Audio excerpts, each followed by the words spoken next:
Back in 1972, a star was born. In fact, a car was born, the Volkswagen Golf. Now, 38 years on, the Mark 7 Volkswagen Golf is here, and this is it. And let's just talk about the numbers, shall we? So in those 38 years, 29 million Volkswagen Golfs had found homes, and in the UK 1.6 million, so it's a pretty important market for Volkswagen. In terms of size, this car is 56 millimetres longer than the old one, about that I think. The wheelbase is 59 millimetres longer, probably about that.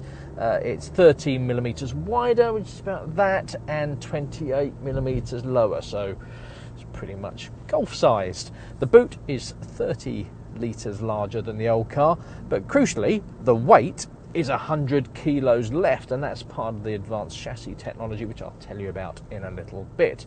The most important figure of the lot, though, is the price, and that's pretty unusual these days because this new Golf, at least the entry-level model, is no more expensive than the one it replaces. And model for model, the engines have changed, the specs have changed, and equipment levels tend to have gone up. This car is good value compared to the old one.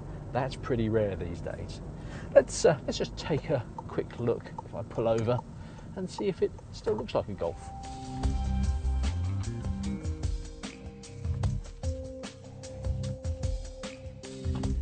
So let's take a look around, shall we?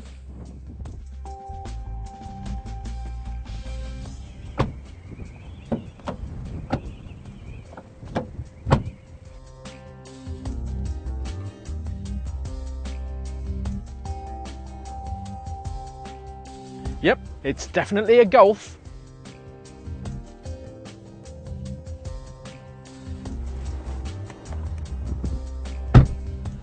Okay, so it's a little bit conservative out there, but maybe that's the Boris Johnson in me. But in here, where you're going to be spending most of your time, it is an absolute delight.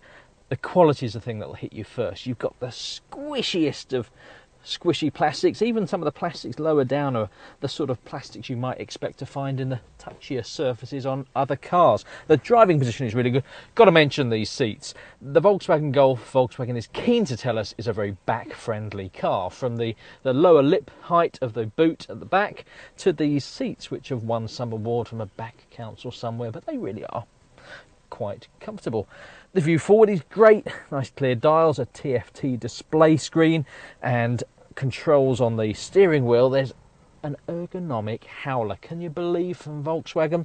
On the right, all the controls for the multifunction display and the audio system. On the left, it's the cruise control. But down here on the left, you also get the volume controls. They should be over there on the right with the audio stuff. Never mind, I can forgive it for that, because you also get this lovely touchscreen on higher models. It's sometimes an expensive option, but I think it's worthwhile, particularly this 8-inch version, because as you move your finger towards the screen, it senses that you're there and the menus come up. That's an absolute delight. This high gloss finish is from the GT spec cars. You'll also be able to get an S and an SE, and I reckon you're probably going to get a very similar level of quality. You've got all the functionality and the connectivity that you expect. I've managed to connect my my new iPhone 5 through to the Bluetooth system, so you can actually play some of the latest sounds. You weren't supposed to see that bit. Never mind, let's have a look in the back.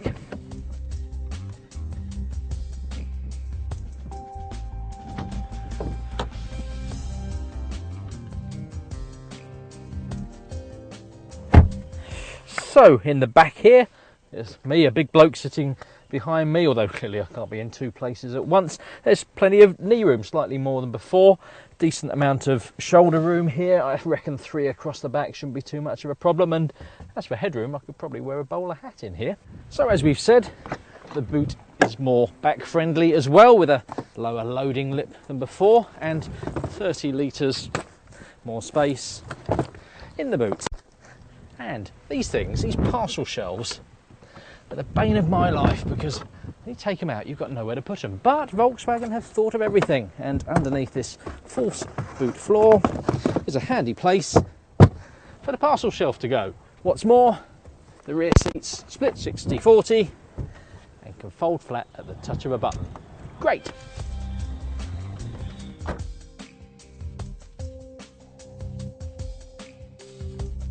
This new Golf Mark 7 is a technological tour de force, not least because it's based on Volkswagen's now famous MQB platform technology. Now, MQB stands for, hang on, just let me put my best German accent on. Modularer Querbaukasten. Thank you. And that means the car is both lightweight and cheaper to build. It'll underpin a whole host of Volkswagens, Audis, Seats and Skodas in the future. But you can really feel the lack of weight in this car. It feels more nimble than the old car. It's still not exactly a sports car to drive, but it's more composed, it's more comfortable, it's more refined. The level of wind noise and road noise is almost non-existent. It's so impressive in such a small car.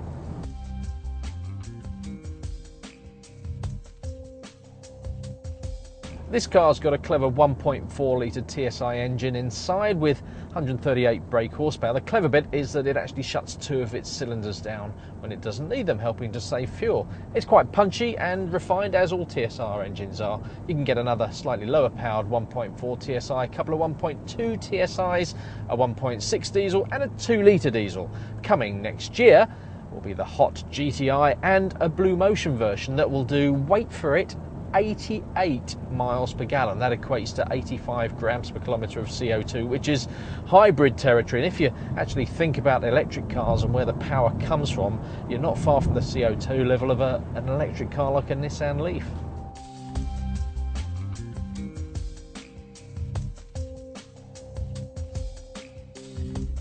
The thing I love about the Volkswagen Golf is it's a classless car. You can take it to a posh hotel or you can pop out for fish and chips on a Friday.